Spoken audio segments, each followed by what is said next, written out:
Welcome to Clear on Health.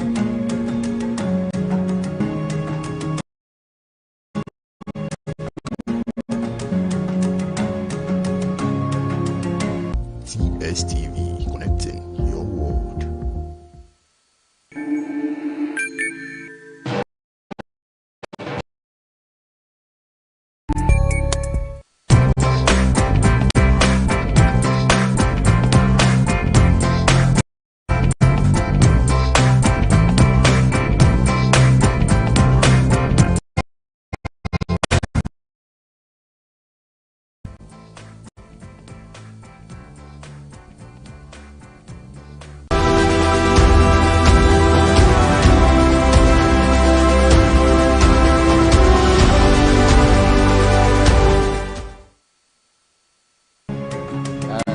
Welcome to Clear on Health.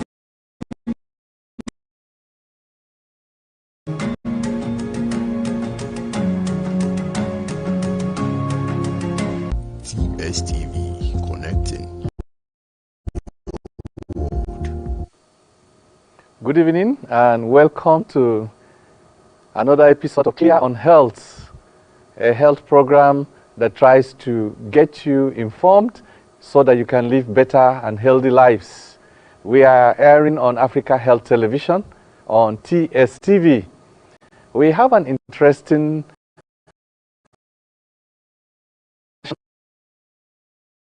on Valentine's Day medical blues.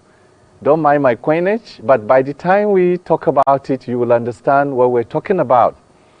In ancient Rome, far back in history, there was a festival of Lupercalia where goats were slaughtered and the blood sprayed on the foreheads of the priests. And the hope was that when you touch the women with the sponge that you put into the blood of the goats, the women are going to be more fertile. Sometimes it's said that in the 5th century, there was a pope who changed the time and the naming of this to Valentine's Day and made it to hold on the 14th of February. But other histories say that there was a Saint Valentine who was executed on 14th of February for being a hero of love, trying to pass love notes among people who were incarcerated. There was also another story that Claudius, because the emperor soldiers, he wanted to marry soldiers, he felt they performed better. And when he insisted on marry people, he executed him. But whatever the history is, the truth is the world over, Valentine's Day is celebrated. It is more now celebrated because, you know, it has a commercial link. People buy new things, sell new things, including wares and gifts, tokens that lovers exchange among themselves. People organize parties, people enjoy themselves. It's actually a very nice day that people, express themselves, express love to one another. But it has an underbelly. There are certain things that happen medically during Valentine's Day, which people do not seem to recognize. You know, when something happens to you individually, somehow it doesn't become a problem. But medically, at the back room in the hospital, we know what happens. Because it's a day seems like a day for license, people either initiate things or overdo things.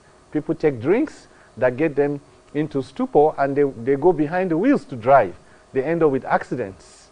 People eat all kinds of things. They end up with food poisoning. People initiate the smoking of maybe Indian hemp or even smoking of cigarettes. Some people initiate the taking of alcohol. Some people initiate sex that day, either willingly or unwillingly.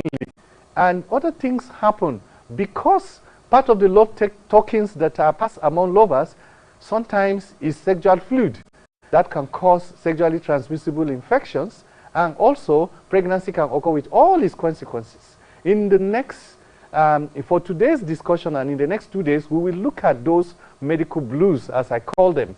But today, we will discuss the mental health issues around the Valentine's Day. I'm lucky to have with me Dr. Isaac, of clinical psychology in the psychiatric units, mental health unit, sorry, of the University of Abuja Teaching Hospital. You are welcome, sir.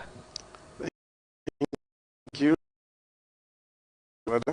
Yes, I'm also privileged to still have Dr. Fumi Elusoji, who I think she's a young lady and she knows a lot about this Valentine. We will discuss around the mental issues first of all. But before I go on, as a word of introduction, what is Lover's Day? What is love? If Valentine is taken as Lover's Day, what is love? How can we define love? Okay, sir. So love is an intense feeling of affection, and usually for somebody. Now, we can have it for a spiritual entity. Some people say they love God. We can have it for between siblings. You know, we can have a mother love her baby. You can have it between members of the opposite sex. So it's just a term that people use loosely to define that deep affection, that intense feeling that they have. Okay, so on Valentine's Day, which is called Lover's Day, Yes, sir. How comes there seems to be a license to show love in all its forms and all the way? Why do we have that? Well, I believe that the answer to that is because it is being publicized that way. The media shows it that way. We hear our mates talk about it that way. They give gifts and then it's put on social media. Oh, this person got this gift on Valentine's Day. So it gives it this significance that everybody wants to engage in. They want to feel that day. Thank you very much. Yes, sir. Isaac, we are talking about what I call Valentine's Day medical blues, the mental health aspect. Have you experienced situations where either because, well, some things have gone wrong because of the Valentine. Either people are jilted and they are angry and they get depressed, or one thing or the other, or the love goes awry and there is something they call lover's hurt, you know, and all those things, or rape and so on. Have you in your practice experienced some of those things? Can you give us examples of those? Yeah, thank you. There are many, you know, owing to the so-called celebrated Valentine's Day. There are just damn so many, you know, such examples. But let me recall one of such events that took place some few years ago when a young lady came to the Heart-to-Heart Center, which is the entry point for HIV/AIDS comprehensive care in the University of Abuja Teaching Hospital. And the reason why she came into the unit was for post-exposure prophylaxis.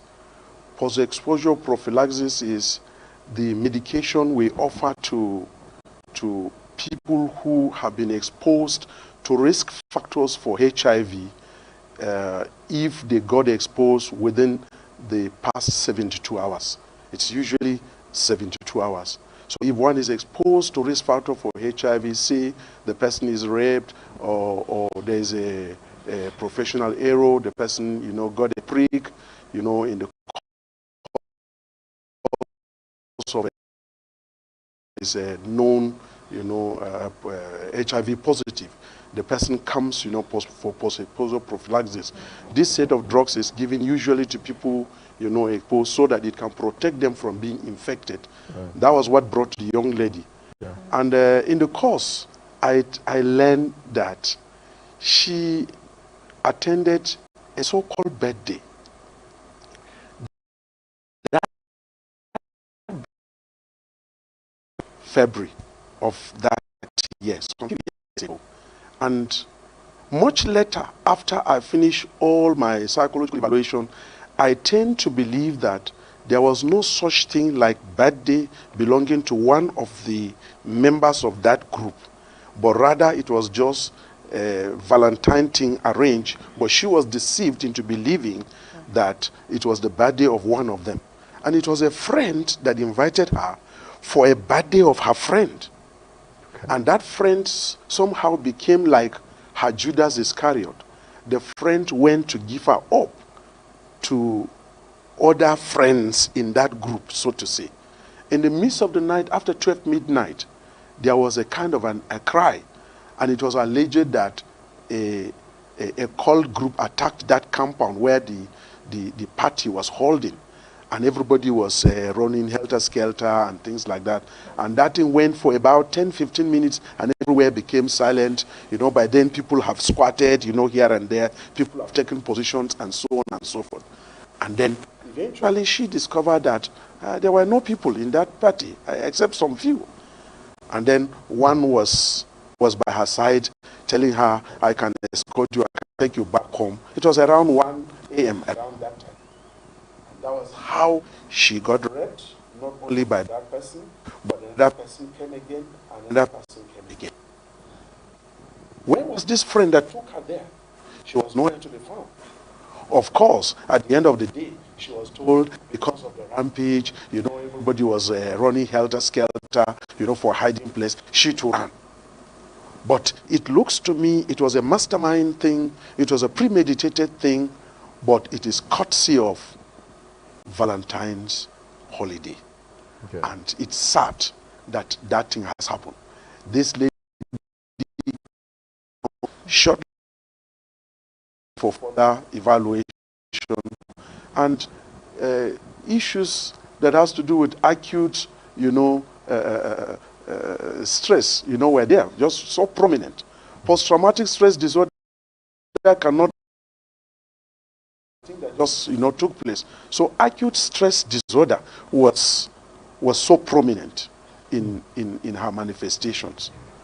She sits down and she begins to imagine the play of that event that took place. She lies down having nightmares, fidgety behaviors, you know, and so on. Any scenario that reminds her of that, she wants to avoid it. These are acute, you know, stress disorders that manifest in her, and they are part of anxiety disorders. These are some of the things that, you know, could be consequences of this avoidable one day, you know, so-called holiday. Yes. So you've mentioned that, I won't say it's sexual debut. She was raped, and then she had the mental disorder, you know, emanating from that. And there are other people in the course of love. Maybe somebody is jilted. What can come out of jilting when somebody feels jilted? You are expecting a Valentine, somebody to be a Valentine that day, and you discover that he or she goes with another person.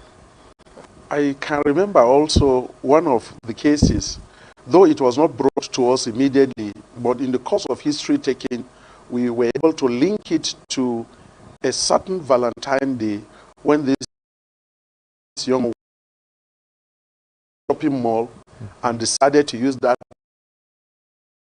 place and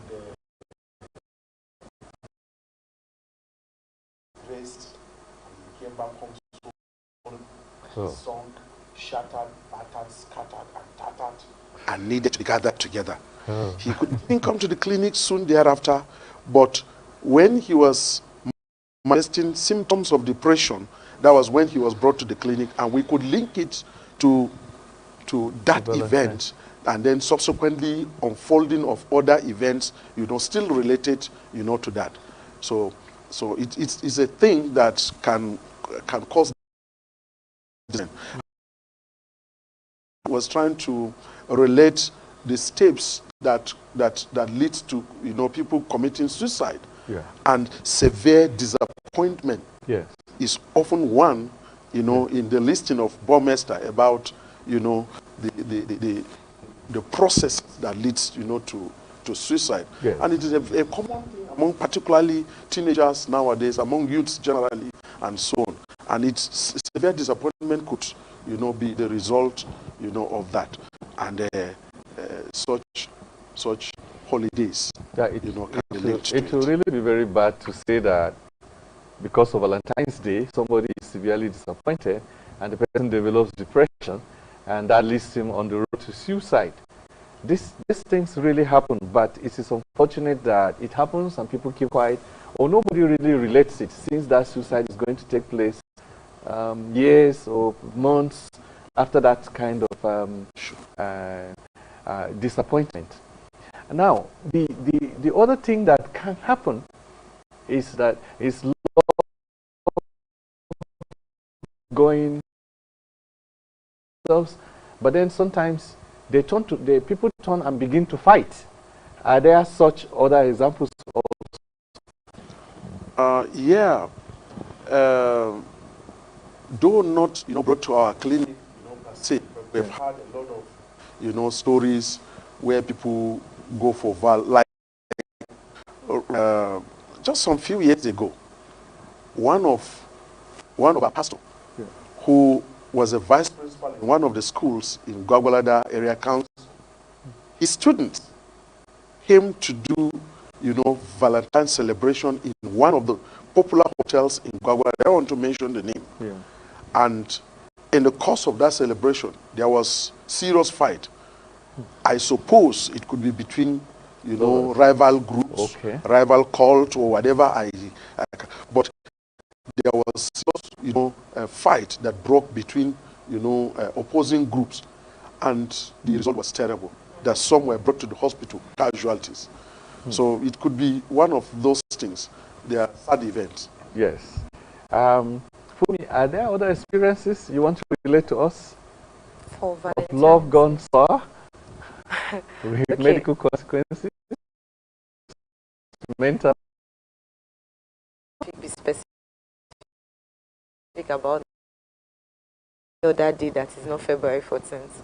Now, for most people have expectations in love. Most like doctor mentioned, most people have expectations. So for love gone sour, some people have been disappointed by people that they think they love.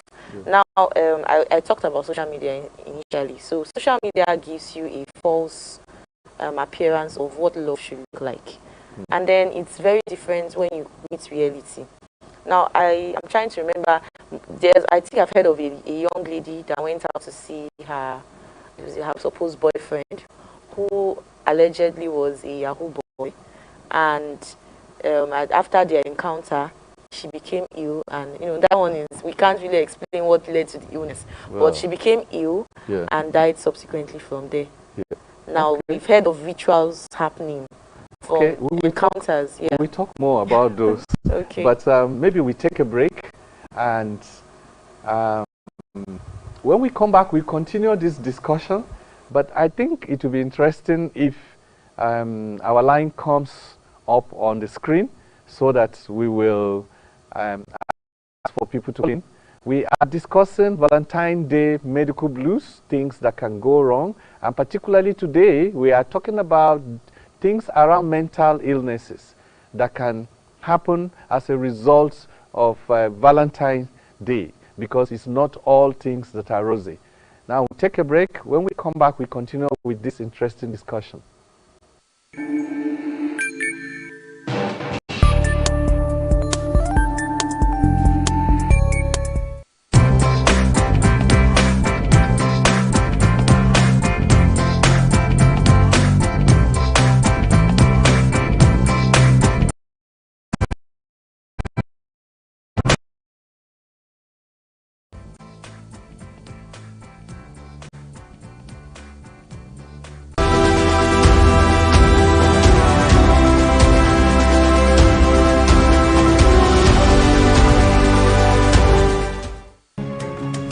welcome to Clear on Health.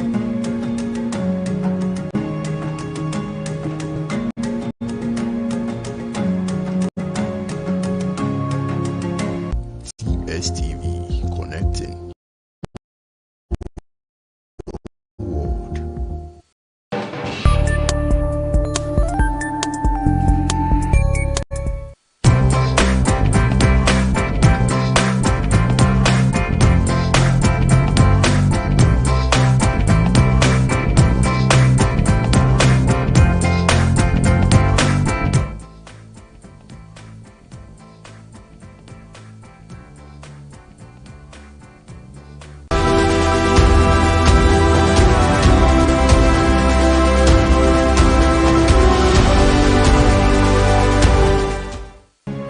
And welcome to Clear on Health.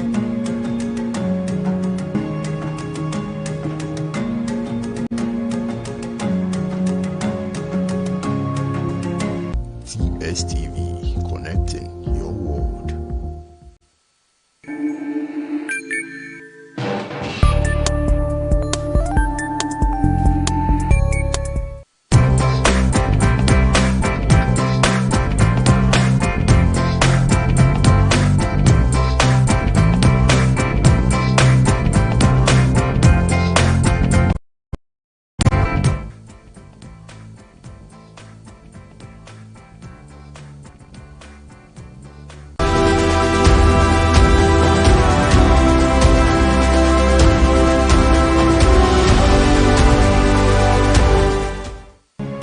And welcome to Clear on Health.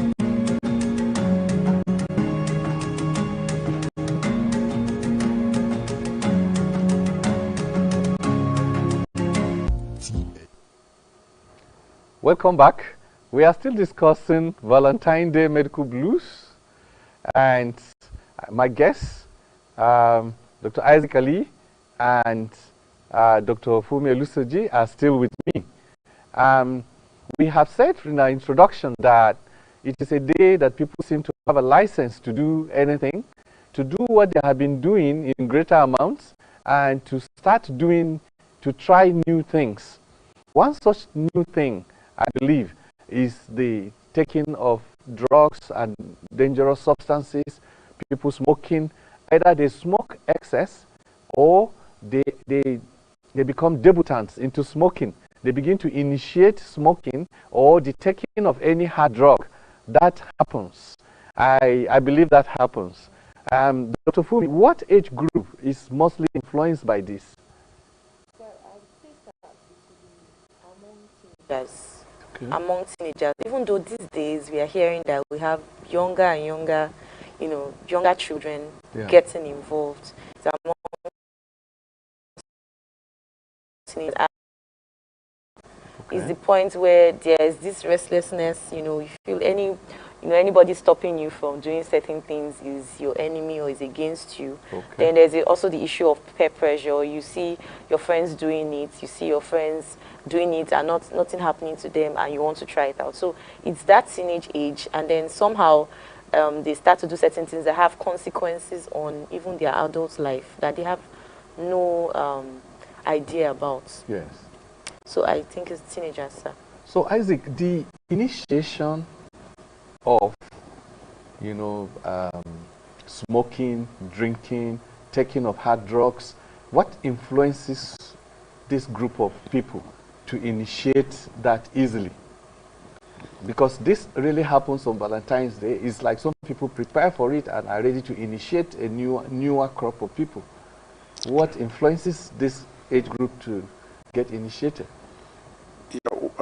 Thank you very much for that question. While it is true that we are somehow very much more concerned about, the younger generation, I just want to add again to it that it's not just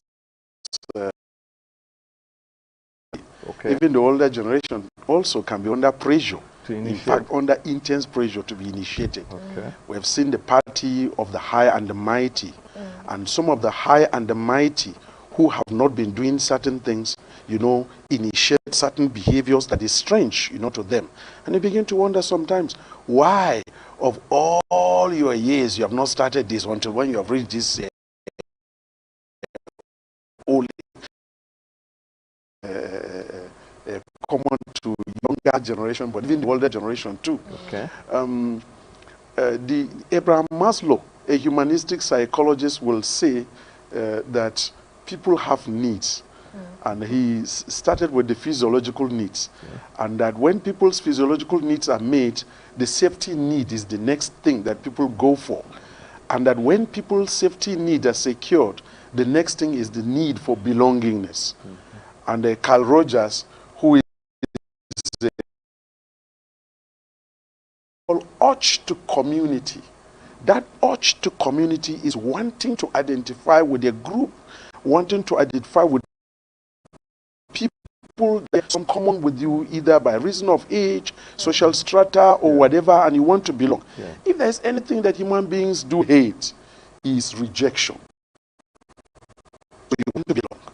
And sometimes this fear of being rejected will make you to do what has become norm for a group that you've identified with. And if drinking is the norm in that group, then the one that looks odd, you know, subsequently will now join them and begin to do it. Sometimes they will say, just try it and see. It's not really that hard. You know, you can see how we're doing, we're gyrating and so on. Just try it and see. And then the person tries or experiments on it.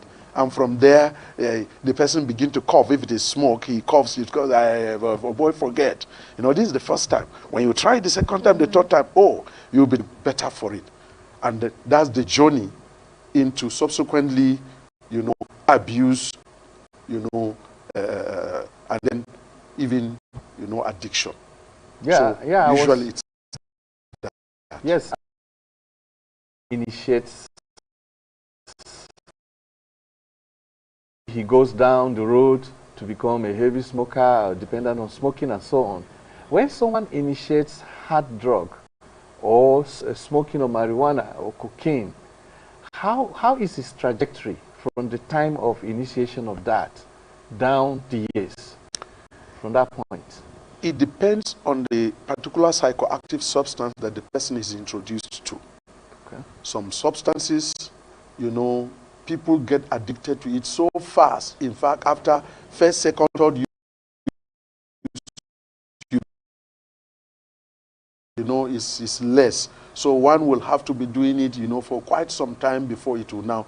But what is there actually is that your brain cells mimic that until you are deceived to believe that your system cannot function effectively without this psychoactive substance.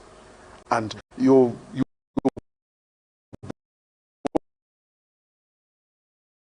taking a particular dose, maybe if it is ethanol or alcohol, you are taking maybe half a glass, and it takes you to cloud 9. You have that sense of euphoria, that feeling of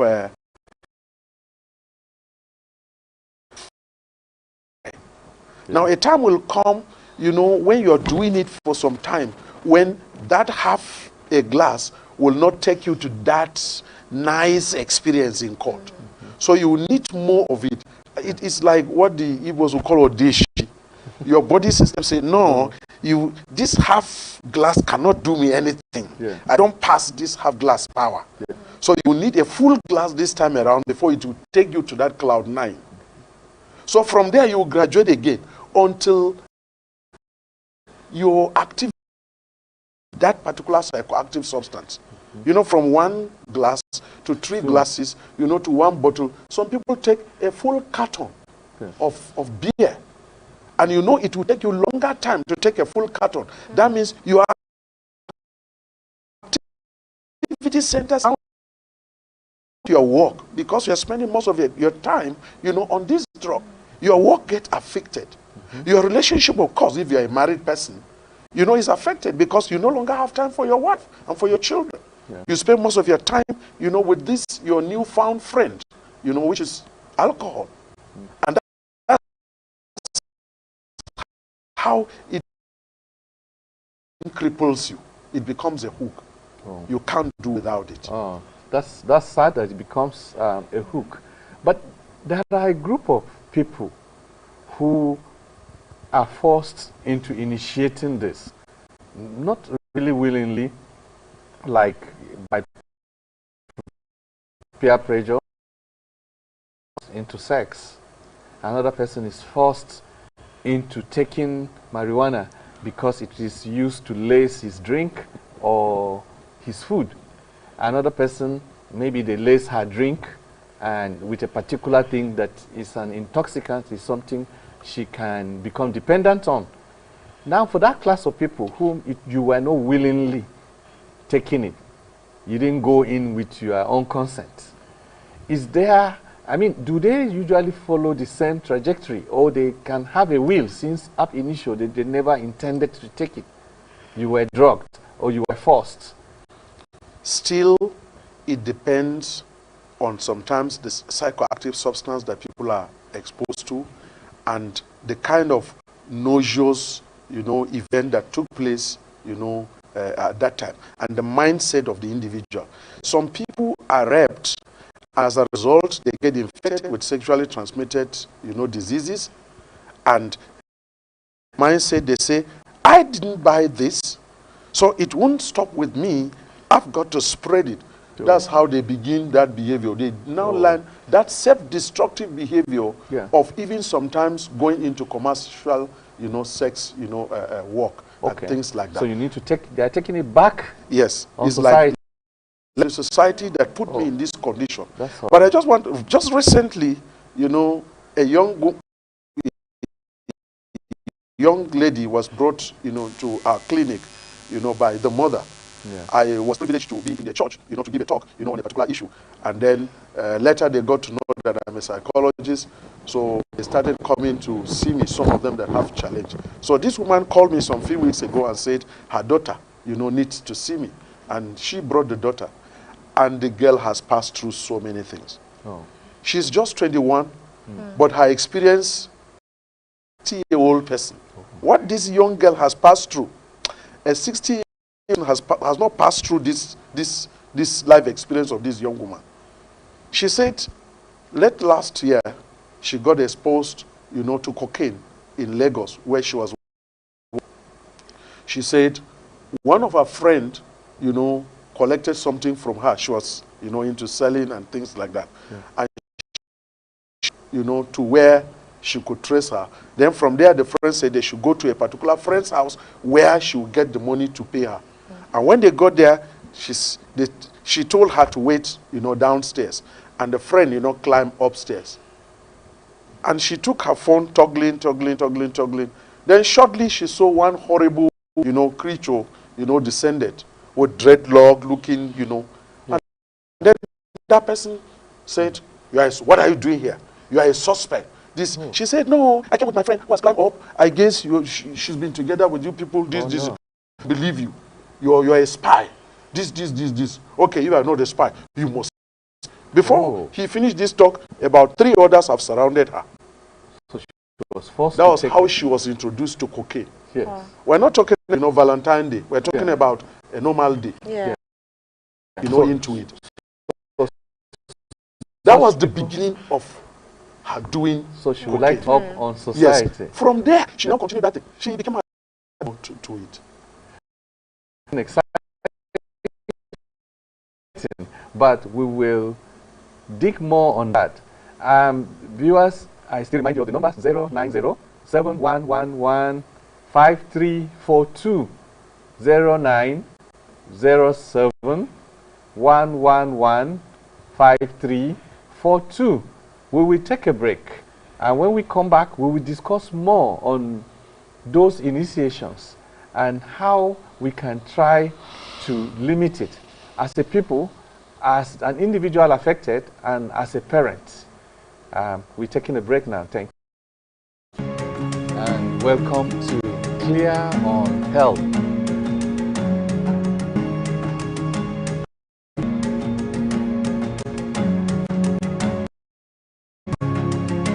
TSTV, connecting your world.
Welcome back from break.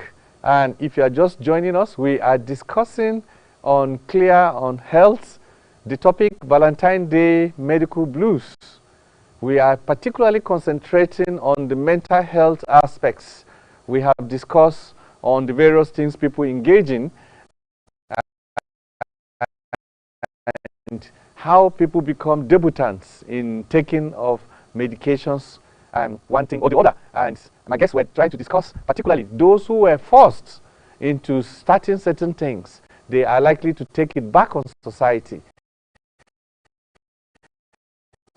later as kind of a revenge. We will continue this discussion. What is the influence of social media on the Valentine's Day and the medical things that can go wrong on the Valentine's Day, Dr. Eluseji?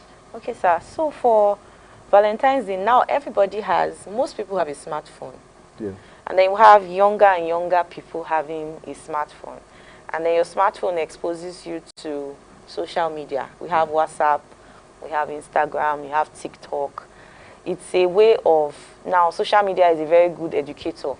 We learn from the internet. If you want to check out the definition of things, you go on Google and type it. So it educates our mind. And the mind of a man is very powerful. Whatever we see, we absorb it in.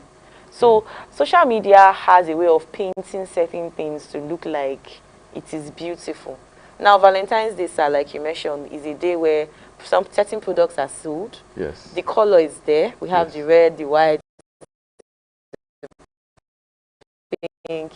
You sell gift items. You sell, certain things for Valentine's Day. So it's drawing more attention to the relevance of the day. Now, the younger generation comes and they meet that this day is honored this way. And what they see on social media, the gifts a celebrity will get, that she will post and snap and say, oh, I got this, thank you. And, they expect to get that from someone else, their peers. Says, I love you, I care about you. So it's informing their mindset. Then you go to the TV.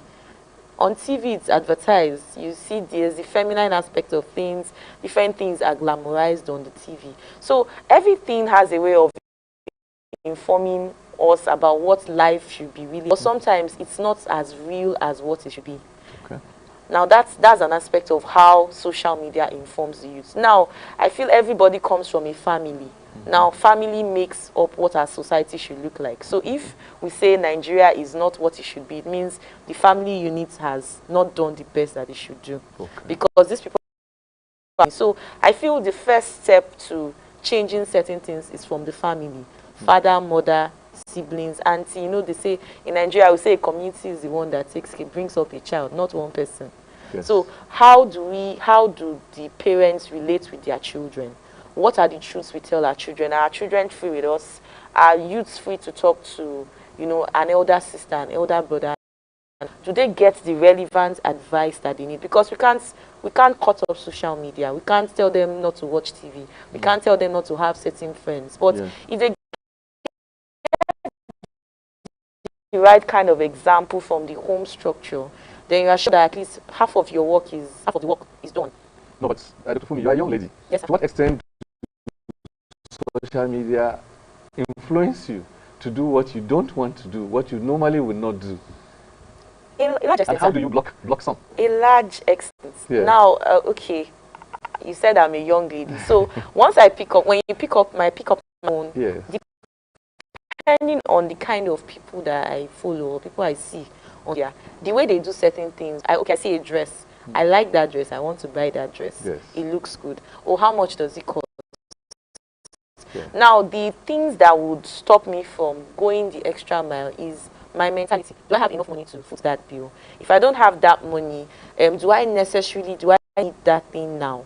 What is it going to do to me if I get it or I don't get it? So my own orientation, what is my belief? What is my orientation? How do I look at life? So sometimes that would, guide my response to what I see on social media. I can't accept everything I see on social media as real. Okay. Because it's in fact not real. Okay. But Isaac, the Fumi said is the family. I'd like you to discuss from probably beginning with the family. What can parents do to make their children assertive are not easily influenced by peers and films and social media? What can they do? Because that's starting of drinking. Perhaps that happens, it can happen anytime, but we are saying that on Valentine's Day, it appears that a lot of it starts that day. A lot of smoking, drugs, and so on start that day. What can parents do to make their children assertive? They can't follow them all around. What can they do to help the situation, to get a young man, a young lady that's easily influenced in that way? What can parents do? We need to discuss that before we discuss what those individual young people should do. Maybe I will start by informing, the public that the teen age from 13 to 19 is a very critical age in the life of every individual. For the adults, they have all passed through that age, and you know how serious that age is. That is the age people, want to practicalize things. They want to experiment on things. They want to go all out to gratify what their heart tells them to do, and so on. But you see, from childhood, when people are growing up, if parents are really diligent, in training, and they're able to educate their children to understand what delayed gratification is all about, perhaps people will not just go out for whatever their heart tells them. They should have known that there are certain things that your flesh will tell you, your body will want, but you know that the time has not come for it. And this usually happens from child. When children, the child is crying and shouting for a particular thing, and the mother says, give it.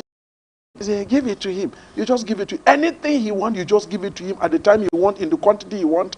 That cannot be a good training. Parents should learn to train their children on delayed gratification. They should know that not all things you want at the time you want, in the quantity you want, that you will have it anyhow you want. No. Now, it boils down also to this. When teenagers are growing up and they just tell you they want to go to attend a party, as parent, you should be able to look at your child and say, no, I don't think that is good.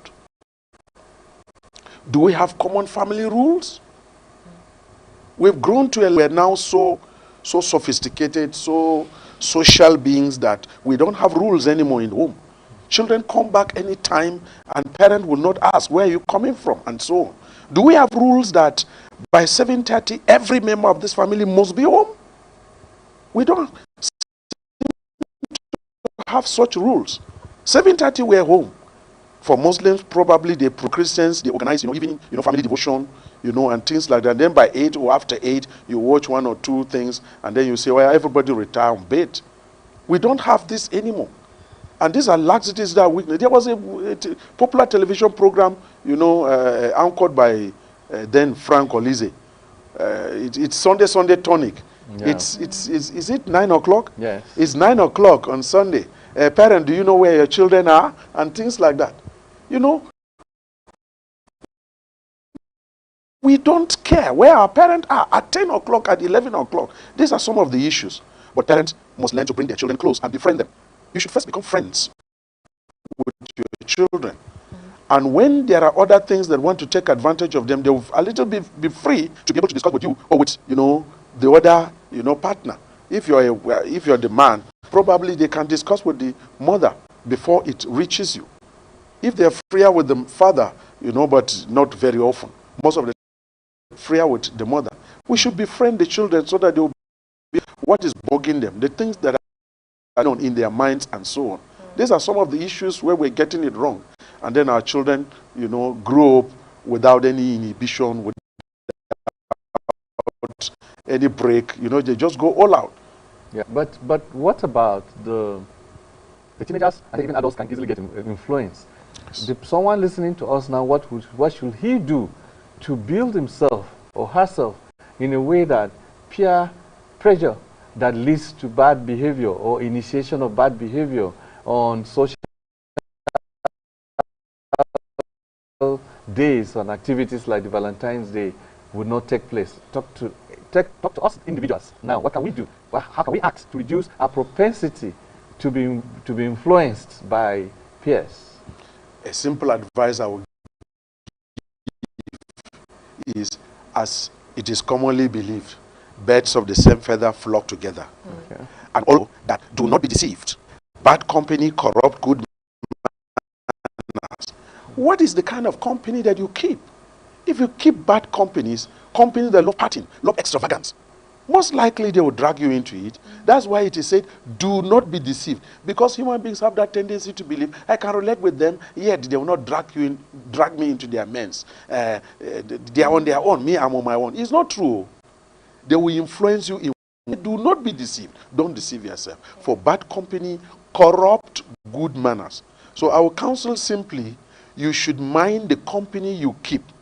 And when you have the right company, they will encourage you to do right things, and they will not drag you into doing bad things. Let me just put it this shortly. Okay, fine. But, okay, what advice as a clinical psychologist will you give someone who has just found himself? You were talking earlier of a young lady who in her 20s have had the experience worse than that of someone in the 60s. What advice will you give someone so that, having found yourself into this situation, either you were forced into doing something, or you were lured into doing something, or peer pressured into doing something, what advice can you give the person to pull himself back? What should the person do? Because certain things you can't help yourself. Now, usually, when people have reached the crossroad, when you have reached a level where you can't help yourself, you are hooked. Usually, people who are hooked find it difficult helping themselves, especially drug. You know, at the onset, you feel you can do something. But most of the time when people get addicted, they would have tried several times. They have done what they call New Year resolution several times. I will stop this, I will never do this again. But often they find themselves on the other side, doing the same thing over and over again. That is an indication that you can't help yourself. You need another person to help you. Yeah. And there are helps around. It can be your discipler, it can be your pastor, it can be your imam, you know, it can be a professional help that you need to seek. There are, you know, agreed mental health experts are not plenty, you know, so to say. But there are health institutions where you have mental health, like the University of Abuja Teaching Hospital. We have as many as 7 clinical psychologists. Yeah. You know, other health institutions, we have psychologists. Other private organizations, there are psychologists, there are psychiatrists who can offer professional help in such, you know, things. There is one recent, you know, drug rehabilitation center called Vigada around Galadima. You know, these are new things that are coming up that can help people get off these hooks, you know, but it is when people have reached a level where can't help themselves. No, but should they wait till they get to the point they can't help themselves? You are doing it, you don't like it. Should you wait to the point that you can't help yourself? Because this is confusing. Somebody begins something, he's enjoying it. Will he be able to stop? Or a girl or a boy enters trouble and it is something that is shameful to tell his parents. Can he find help in such places? Yeah. Often the preventive medicine is what we prefer above all. But in this situation we are talking about, the person has already commenced that behavior. Yeah. The person has started, you know, the drinking behavior or the self-destructive behavior already. Yeah. And he has reached a level where, you know, he wish he can stop it. Yeah. But because of the pleasure, the truth of the matter is that, you know, there is the pleasure of sin, which is but for a moment, which means that every sinful behavior or every of this unwanted behavior have a reward system that people tend to derive from it, and that is what keeps them hooked, doing it over and over again. There's an initial reward system. So it is that reward system that pulls people to repeat such behaviors. Yeah. Once you have reached that level, I insist, you may not be able to help yourself much. You need a professional help. Go to a professional who will do a program for you that can help you off, you know, that hook. But if you have not really gotten to that extent where you can't do without it, probably You just try it, you know, sometime, you know, and then you get some pleasure. You can stay for 1 month without it. But anytime there's another opportunity, it reminds you of that sweet thing that you enjoyed and you do it. Yeah. Then of course, one thing that you have to tell yourself is the fact that this is how every other person started. And if I don't take a sharp resolution to stop this, I will get there where these people are, which they can't help themselves off this hook now. So people have to learn to talk to themselves. But often people... So this help that you say is available, well, because you are in the know. You know that there are clinical psychologists at the University of Abuja Teaching Hospital. You know that there are psychiatrists. How easy is it for the general public to meet these people? Could somebody just walk into the clinic and say, I would like to see the clinical psychologist? Yeah, the question is very, very important. And I must, at this juncture, say this is one of the reasons that make people find it difficult accessing mental health services. Like, practically, if you come to University of Abuja Teaching Hospital, you want to see a psychologist or you want to see a psychiatrist, you will not have the privilege of meeting that person directly, except if you came with a referral letter from another professional, you know, from another health institution. When you come, you initiate a contractual obligation with the hospital by way of opening a folder, and then will be inserted into the folder, and then straight you will be taken to that professional, as clinical psychologist or a psychiatrist, to see him. But often this is not the situation. People will just come, I have a need. Is that the rule, or is because in our society, if you see a clinical psychologist or a psychiatrist, it means you've gone colo? I'm going to that. I'm coming to that aspect also. Now, the other side of it is, when people come, the procedure is you must see a family physician or a general physician. So, and the process before you would see that general physician, it will be like a whole day thing. That's one of the things that discourage people accessing, you know, government, you know, hospital services and things like that. You may spend a whole day, maybe from morning till around 4 p.m. before you'll be able to see a family physician. And when you see a family physician, he is the one that will now write referral to you to go and see the professional that you have come to. You have not come to see him. But the protocol says you must go through the family physician who will now refer you. That means that you won't be able to see that psychologist or that psychiatrist that day. When he's done, you will now be taken to the clinic where you'll be booked against the day the psychologist clinic will operate, and then you will see the psychologist. So that means it's not that easy. Yes, it's not that easy, I must confess. And it's one of the things that discourages people. And sometimes people will come with certain issues, and when the family physician, who is a well-informed individual, who sees that this person needs the services of a mental health expert, and he said, if you won't mind, I would like you to see a psychiatrist or a psychologist. Do you mean to say, doctor, I'm crazy? And things like that. You know, this is one of, in fact, better if you see a psychologist. Some who are enlightened will say, I don't mind. But if it's a psychiatrist, wow, there will be stiff opposition to that. Get to know that if you are asked by a medical practitioner to go and see a psychiatrist, it does not mean that you are mad in code. It does not mean you are crazy. It simply means you have some challenges that need an expert care or a mental health specialist, you know, care. And if this did not come in good time, sorry to say that it may get so bad that that level we don't have to come, and we don't want, you know, people to get to that level. Okay, as we get to rounding up, I would like to ask Dr. Fumi, you know, when certain things happen to someone, they relate to a significant one. It may be their parents, but most times they are friends. What's the place of friends in trying to bridge this gap of, we know our friend has entered a devastating situation. Maybe she was drugged and raped. Maybe she was forced to take cocaine. What's the place of friends in saying, oh, well, let's arrange and take this person to an expert? The place of friends is that they can be a very good support system for the said individual that they encounter. So it would determine, another factor is what kind of friends girls or the person has. What kind of friends do they have? Because another fear people would have is go out, and people don't hear it as a gist. Yes, so that's safeness amongst that friend. But I feel if you're a friend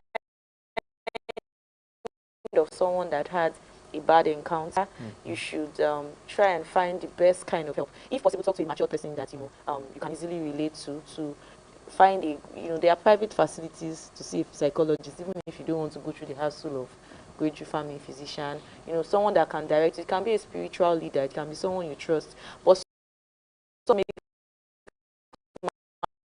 matters worse, because that's another factor, that once the factor of you hearing the story out, everybody talking about you, not safe, you should be safe, it has a way of messing with someone's mind, so that we don't worsen the psychological effect of the original thing that started.